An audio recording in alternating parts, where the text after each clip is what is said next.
Good morning. It's good to be with you this morning. Have you ever put on a jacket you haven't worn in a while and found money in the pocket? Maybe the last time you wore that jacket, you were in a hurry and stuffed the change you received at the store into a pocket instead of putting it in your wallet. Then you forgot about it until the next time you wear it, and you reach into your pocket and voila, there's the money. Do you remember the feeling when you pull the money out? It's a little like hitting the lottery, albeit on a much smaller scale. I don't know about you, but if I ever pulled lottery-sized winnings out of a jacket pocket, I would immediately realize I had someone else's jacket. But don't you wish we could do that with time? Pull out an extra 15 minutes whenever we need it. Time doesn't work that way. You can't hand someone 20 minutes like you can hand someone a $20 bill. An old saying is, time is money. The truth is, in many ways, time is more valuable than money. Oh, sure, you can get paid for your time, but time can't be accumulated.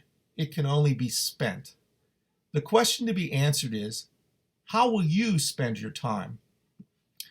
Now, one of my boyhood heroes was Roberto Clemente. When I was 11, I admired the way he could hit and was amazed at the strength of his throwing arm. As I've grown older, what I've come to admire most about Roberto is something that is encapsulated in this quote from him.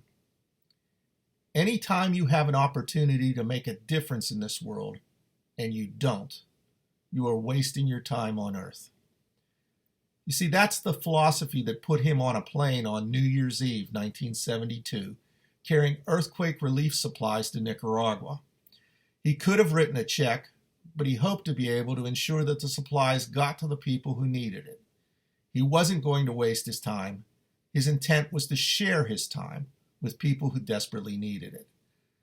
Now, I think it's important to note that we are not saved by the good works that we do. You don't earn points toward getting into heaven by helping someone else out.